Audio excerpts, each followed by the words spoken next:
할렐루야. 우리 오늘 같이 보실 말씀은 미가서 7장 7절부터 10절까지 말씀 되겠습니다. 오직 나는 여호와를 우러러 보며 나를 구원하신 하나님을 바라보나니 나의 하나님이 나에게 귀를 기울이시리로다. 나의 대적이여 나를 말미암아 기뻐하지 말지어다. 나는 엎드러질지라도 일어날 것이요 어두운 데에 앉을지라도 여호와께서 나의 빛이 되실 것이미로다. 내가 여호와께 범죄하였으니 그의 진노를 당하려니와 마침내 주께서 나를 위하여 논장하시고 심판하시며 주께서 나를 인도하사 광명에 이르게 하시리니 내가 그의 공의를 보리로다. 나의 대적이 이것을 보고 부끄러워하리니 그는 전에 내게 말하기를 내 하나님 여호와가 어디 있느냐 하던 자라. 그가 거리에 진흙같이 밟히리니 그것을 내가 보리로다. 아멘. 오늘 저는 여러분과 함께 본문 말씀을 통해서 끝까지 보호하시고 회복하시는 하나님이라고 하는 제목으로 말씀을 나누겠습니다.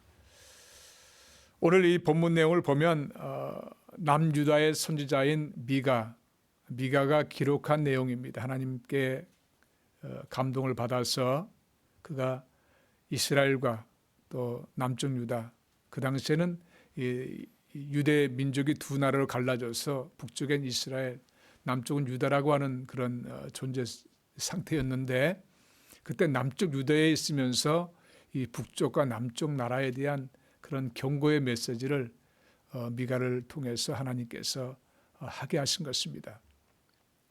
원래 미가의 그 당시의 시대적 배경을 보면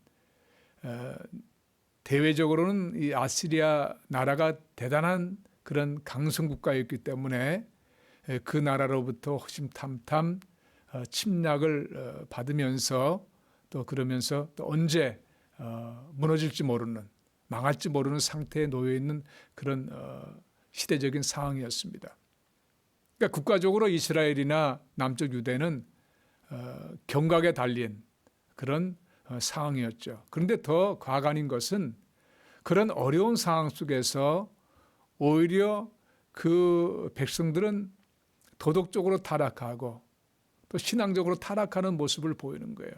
그러니까 하나님께서 보시고 싶어 하시는 신앙적인 그런 중심이 이미 무너져 있었기 때문에 피할 수 없이 심판하실 것이라고 하는 것을 말씀하시는 것이 바로 이 미가서의 예언적인 내용입니다.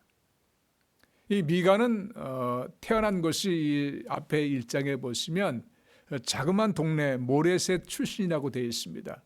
모레셋이라고 하는 것은 예루살렘으로부터 서남쪽에 한 40km 떨어져 있는 아주 외진 곳이에요. 농사를 짓는 곳입니다. 그리고 이 미가에 대해서도 다른 부모의 이름이 없어요. 그만큼 미가는 천만한 출신이라고 하는 것을 보여주고 있고, 그가 살고 있던 그 동네도 전혀 이름 없는 그런 동네인 것을 보면 그가 신분적으로 가장 낮은 자리에 있었다는 것을 볼 수가 있습니다. 그래서 그는 이 하나님의 감동으로 기록할 때에 그 어려운 상황에 처한 사람들의 입장을 너무나 잘 알고 있는 거예요. 우리 하나님께서는 이 성경을 기록하게 하실 때에 각자 다른 그런 배경에 있는 사람들을 다 사용하셨습니다.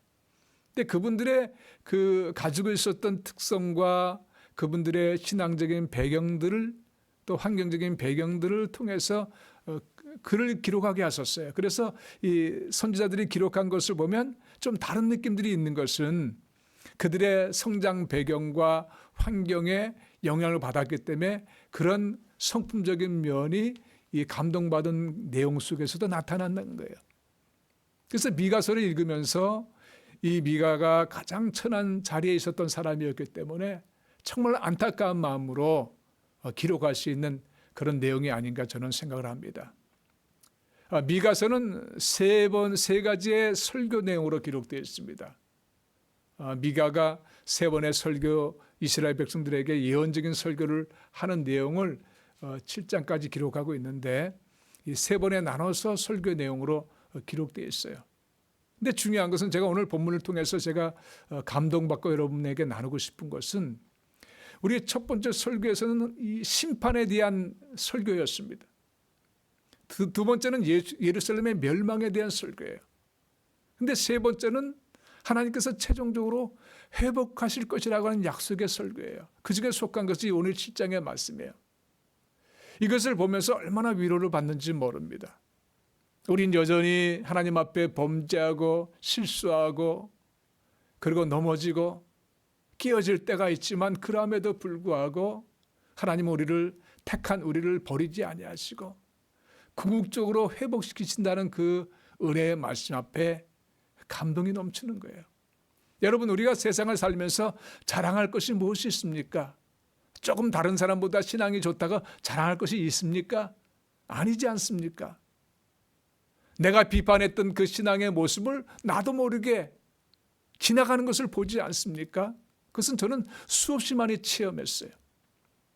주의 종으로 이 길을 걸어오면서 초창기 젊었을 때 전도사로 있을 때는, 미국에서 전도사로 있을 때는 한창 혈기가 있으니까 불의에 대해서 참지 못하고 그냥 내 신앙을 바른 신앙으로 그냥 믿고 그렇게 힘차게 달려가면서, 그러면서 다른 목회자들을 보면서 저렇게 기도를 저렇게 해가지고 되겠나, 저렇게 설교해서 되겠나 하는 그런 교만한 마음이 제 속에 있었던 것을 저는 고백합니다. 그런데 제가 단독 목회를 하면서 단상에 목회자로 서보니까요, 이 설교가 그렇게 쉬운 것이 아니에요. 기도가 그렇게 쉬운 것이 아니에요. 그러면서 제가 느낀 것은 내가 평론했던 것을 내가 다 그대로 시행하고 있구나. 그러므로 남을 비판할 것이 아무것도 없구나. 다 내가 그 비판하는 마음을 주님 보시고 다 겪게 하시는구나 하는 것을 깨닫게 되고, 그래서 지금 저는 다른 목회자들을 비판하는 것을 굉장히 두려워합니다. 하나님께서 택하신 기름 부은 자들에 대해서 함부로 평가할 수 없다는 것, 그것은 제가 개인적으로 체험한 거예요. 다른 신앙인들에 대해서도 마찬가지입니다. 오늘 우리 주님께서는 우리를 오늘 본문 말씀 통해서 회복하심을 보여주고 있습니다. 비록 넘어지고 깨어지고 또 자빠지고 쓰러져도 하나님께서 택하신 백성, 사랑하는 자를 하나님께서는 결국은 은혜 가운데 회복시켜 주신다는 그 사실 여러분 믿으시기 바랍니다. 여러분들도 연약하기 때문에 쓰러질 때가 있습니다. 하나님 앞에 말씀에 불순종할 때가 있습니다. 여러분 속을 들여다보면 내가 어떻게 하나님의 구원을 받았는가?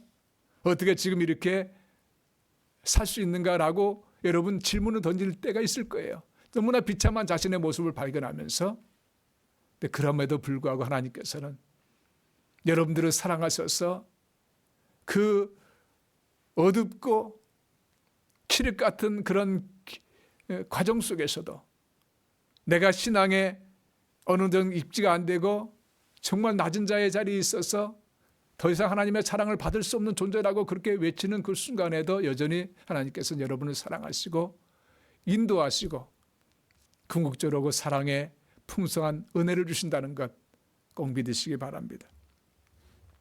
저는 오늘 본문을 통해서 몇 가지를 좀 보기를 원합니다. 첫 번째는 7절의 말씀입니다. 7절의 말씀 보시면 귀를 기울이신 하나님이라는 그런 내용을 볼 수가 있어요. 오직 나는 여호와를 우러러 보며 나를 구원하신 하나님을 보나니 나의 하나님이 나에게 귀를 기울이시로다. 이 어둡고 절망적인 그런 환경 속에서도 이 미가 선지자는 하나님을 바라보겠다고 말씀하고 있습니다. 이것은 신앙 고백입니다. 여러분, 우리가 이 환경적으로 우리가 헤어날 수 없는 그런 절망의 상태라 할지라도 여러분 환경을 바라보면 바라볼수록 거기에 노예가 되어서 종이 되어서 그대로 끌려갈 수밖에 없는 거예요. 우리 사람의 존재성이 그런 것입니다. 그런데 신앙의 사람들은 어떻게 해야 되나요? 환경을 바라보고 거기에 마음을 두는 것이 아니고 우리 눈을 들어서 하나님을 바라보는 거예요. 그래서 미가가 가르쳐주고 있습니다. 여호수아 24장 15절에 보시면 이제 여호수아가 마지막 임종 직전에 그런 고백을 합니다. 그것은 이스라엘 백성들에게 대한 요청이에요. 너희가 섬길 자를 오늘 택하라. 오늘 나와 내 집은 여호와를 섬기겠노라. 우왕좌왕하는 그런 우상 숭배에 빠질 수밖에 없는 이스라엘 백성들에게 이 여호수아가 경고의 말씀을 보내는 거예요. 그러면서 동시에 자신이 신앙의 고백을 하는 것입니다.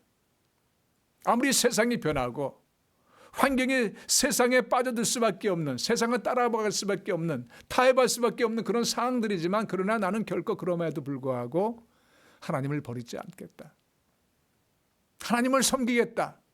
나와 내 집에 하나님을 섬기겠다고 선포하는 것입니다. 그런 고백이 얼마나 위대한 고백입니까? 당장은 어려움을 당하고 수치를 당하고 그 믿음 때문에 때로는 죽임까지 당하는 일이 발생한다 할지라도 그거 하나님에 대한 신앙을 버리지 않겠다고 하는 그 고백, 오늘 우리가 반드시 가져야 될 줄로 믿습니다. 오늘 본문에 다시 와서 보시면 여호와를 우러러보며 나를 구원하신 하나님을 바라본다고 했습니다. 그럴 때 하나님께서는 자기에게 귀를 기울이신다고 말씀하고 있어요. 자기 형편을 보시고 상한 마음을 가진 자를 바라보시며 귀를 기울이셔서 기도를 들으신다는 거예요.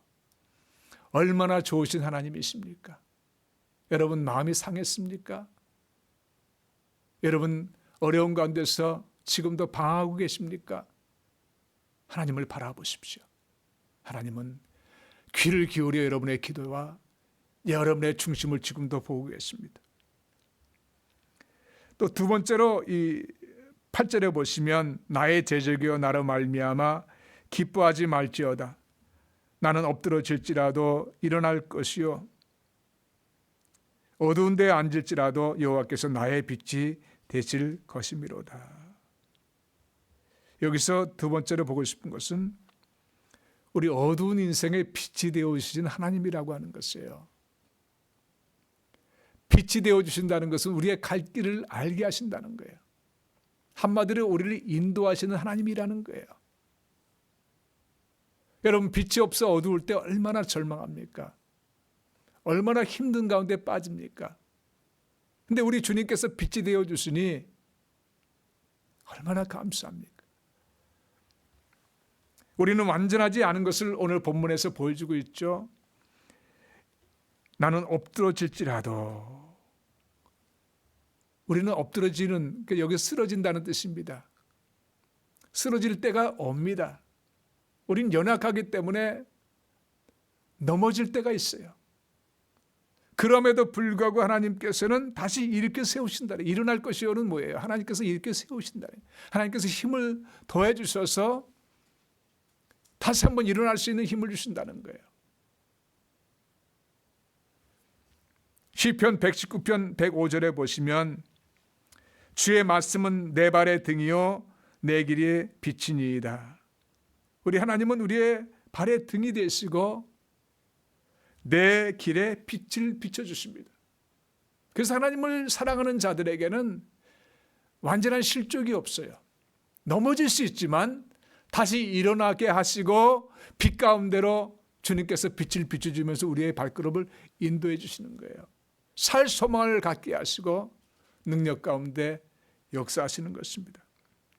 여러분 베드로를 보십시오. 베드로는 예수님을 3번 부인하는 대실패자였습니다. 그런데 그런 넘어짐 속에서도 예수님께서는 디베라 바닷가에 찾아오셔서 그를 만나주시고 내가 나를 사랑하느냐 3번 질문하시면서 회복시켜 주신 것을 여러분 기억하십니다. 그런 우리 주님이 있어요. 주님은 우리의 실수를 아십니다. 연약함을 아십니다. 여전히 내 믿음이 연약해서 내 일이 잘 안 될 때, 꼬일 때 하나님 살아계십니까? 원망 불평하는 것을 아십니다. 그럼에도 불구하고 우리 주님께서는 우리를 다시 빛 가운데로 인도하시며 또 역사하신다는 거예요.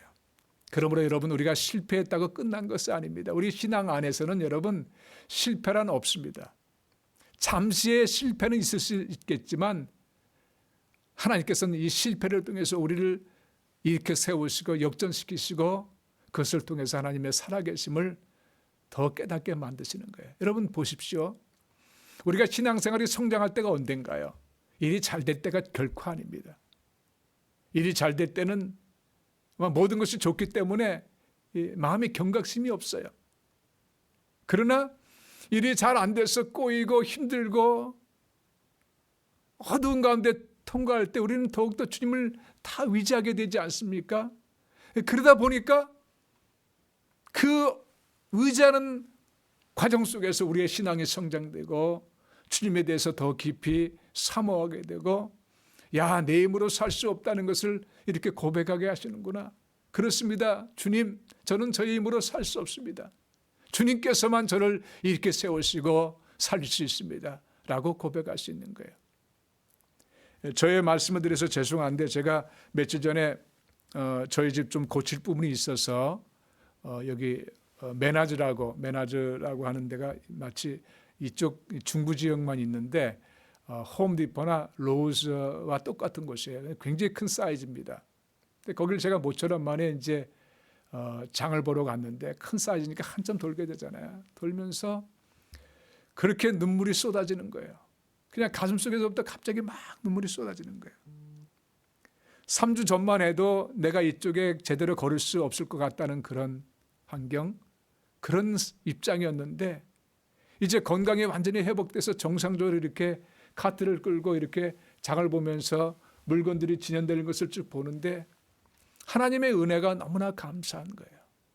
살아서 생명력 있게 역사하신 하나님, 은혜 가운데 인도하신 하나님, 여전히 나의 삶을 주관하신 하나님, 그 하나님을 생각할 때 바라볼 때 말할 수 없는 감동이 일어나는 것입니다. 여러분, 우리 하나님은 살아계십니다. 오늘도 역사하십니다. 문제는 우리가 하나님을 제대로 의지하지 못하고 있다는 사실이에요. 우리 가운데 은혜 베푸시고 역사하신 하나님을 우리가 의지하지 못한다는 데 문제가 있는 것이지 하나님은 이미 다 우리를 위해서 예비하시고 또 모든 것을 준비하셔서 베푸신 하나님이세요. 우리의 기도를 응답을 준비해 놓고 계십니다. 우리의 생각을 풍성하게 채워주십니다. 그런 하나님은 이미 준비되셔서 모든 것을 갖추고 계신데 문제는 우리가 그것을 받을 만한 그런 믿음이 없다는 사실이에요. 이 시간에 여러분 우리의 믿음을 굳건하게 갖길 바랍니다. 오직 주님께만 모든 것이 있다. 주님께서만 모든 것을 주관하시고 인도하신다는 것을 다시 한번 고백하시면서 그렇게 일어서시기 바랍니다. 또 세 번째는 9절에 보시겠습니다. 내가 여호와께 범죄하였으니 그의 진노를 당하려니와 마침내 주께서 나를 위하여 논쟁하시고 심판하시며 주께서 나를 인도하사 광명에 이르게 하시니 내가 그의 공의를 보리로다. 여기서 참 중요한 말씀을 하고 있습니다. 이 이스라엘과 유대인들, 그러니까 북쪽 이스라엘과 남쪽 유대 백성들의 죄를 자기의 죄로 생각했다는 거예요. 이 선지자가 하나님 앞에 끼어 기도하면서 얼마나 거룩하고 공의롭게 살라고 애를 썼겠습니까? 근데 백성들은 그러지 못했어요. 그랬을 때 그들의 죄를 자기의 죄라고 이 미가 선지자는 고백합니다. 여러분 신앙의 모습이 우리에게 이것이 필요합니다. 어떤 일어난 일들에 대해서 남들에게 책임을 전가하는 것보다도 우리 신앙인들은 그것이 바로 내가 기도가 부족한 때문이다. 내가 그 사람을 위해서 기도하지 않았기 때문에 그런 어려움을 당한다라고 그렇게 고백할 수 있는 신앙 자세가 무엇인지를 오늘 미가 선지자가 우리에게 가르쳐주고 있어요. 근데 우리 하나님께서 이런 범죄에 있어서 진노하시는 것은 너무나 당연하지만 본문 말씀이에요. 당연하지만 결국은 하나님께서는 논쟁하시고 심판하시며 이 심판이라고 하는 것은 최종적인 판결을 내려주는 것을 말합니다. 그렇게 하셔서 결국은 주께서 나를 인도하사 광명에 이르게 하시리니 내가 궁의의 공의를 보리로다. 징계 가운데서도 빛 가운데 인도하신 하나님이에요. 공의의 길로 인도하신 하나님이세요. 가장 좋은 것으로 역사하신 하나님이라는 사실을 보여주고 있습니다. 비록 내가 잘못해서 하나님께 때론 징계받지만 그것은 일시적인 채찍에 불과한 거예요. 하나님께서 결국 사랑하시기 때문에 그 채찍을 통해서 깨닫게 하시고 하나님의 자녀로서 새롭게 변화되게 하시고 그리고 결과론적으로는 공의, 하나님께서 빛으로 인도하시는 그런 결과를 보여주신다는 거예요. 얼마나 놀라운 일입니까? 여러분, 진정한 부모는 자식을 사랑하기 때문에 때로는 징계에도 결국 품어주지 않습니까? 우리 하나님께서는 그런 하나님이세요. 우리를 징계하시지만 결국 품어주시고 또 그렇게 사랑으로 다시 회복시켜 주시는 그런 은혜가 있다고 하는 사실이에요. 또 네 번째 마지막으로는 10절을 보시면 나의 대적이 이것을 보고 부끄러워하리니 그는 전에 내게 말하기를 내 하나님 여호와가 어디 있느냐 하던 자라 그가 거리에 진흙같이 밟히리니 그것을 내가 보리로다. 이것을 한마디로 궁극적으로 보면 원수 앞에서 회복시키신 하나님이라는 그런 의미를 우리가 볼 수가 있어요. 오늘 본문은 그 반대적인 그런 내용으로 역설적으로 표현합니다. 나의 대적, 여기서 앞에 조금 전에도 우리가 대적이라고 하는 단어를 보았는데 이 대적의 의미는 그 당시에 이 아시리아와 바벨론을 말합니다. 그리고 또 좀 더 넓히면 개인적으로 다른 사람으로부터 핍박을 받거나 도둑질을 당하거나 사기를 당하거나 또는 원한 맺힌 관계성으로 변하는 것을 말하는 거예요. 그리고 신앙적으로 보면 장차 신앙의 길을 거둘 사람들에게 대적하는 사탄의 괴계를 말하는 것입니다. 이런 괴계로부터 우리 하나님은 우리를 회복시켜 주신다는 거예요. 말하자면 그 괴계를 멸함으로 말미암아 그 반대급부로서 우리가 회복의 역사를 체험한다고 하는 거예요. 이것은 다시 말씀드리면 모든 주재권, 주권은 하나님께 있다는 사실을 다시 한번 확인시켜 주는 것입니다. 여러분, 사람과의 관계성 속에서 내게 사악한 일을 했던 사람들, 나의 마음에 상처 줬던 사람들과의 관계성, 그 복수는 내가 해서는 안 됩니다. 성경이 가르쳐주고 있는 거예요. 하나님께서 하시도록 맡겨야 돼요. 하나님께서 역사하시는 거예요. 시편 23편 5절에 보시면 주께서 내 원수의 목전에서 내게 상을 차려주시고 기름으로 내 머리에 부으셨으니 내 잔이 넘치나이다 라고 그렇게 고백합니다. 하나님께서 원한 맺힌 관계 속의 해결자가 되신다는 것을 보여주고 내가 해결하는 것이 아니에요. 내가 해결하려고 하면 여전히 더 깊은 상처 속에 빠집니다. 그것이 나를 지배해서 원한 맺힌 마음으로 더 깊게 만들어요. 미워하게 만들고 용서하지 못하게 만들고 그걸로 인해서 내 정상적인 생활에 큰 걸림돌이 되게 만들어요. 그렇기 때문에 우리는 그런 일이 발생했을 때 그걸 하나님께 맡겨요. 하나님께서 해결해 주시고 하나님께서 치료하신다는 것을 분명히 믿고 그 주재권을 가진 하나님께 맡겨야 된다는 것을 우리는 분명히 인식해야 됩니다. 여러분, 우리가 창세기 보면 요셉에 대한 이야기가 나옵니다. 요셉이 형제들로부터 배척을 당하고 또 팔림을 당해서 애굽의 종살이로 끌려갑니다. 그것을 일일이 우리가 감정적으로 또는 심리학적으로 표현하면 감당할 수 없는 큰 상처죠. 평생의 트라우마처럼 남을 수 있는 상처죠. 그런데 그 다음 요셉의 이야기를 읽다 보면 전혀 그런 것이 없다는 사실에 깜짝 놀라게 됩니다. 어찌 이럴 수가 있는가? 그것은 신앙의 힘이라는 것을 깨닫게 되죠. 하나님께서 나에게 이런 환경을 허락하셨다. 하나님께서 이것을 해결하시고 역사하신다. 라고 하는 그 믿음 때문에 요셉이 그렇게 된 거예요. 그래서 창세기 45장 5절에 보시면 그 형제들에게 두려워 떨고 있는 형제들에게 이렇게 말합니다.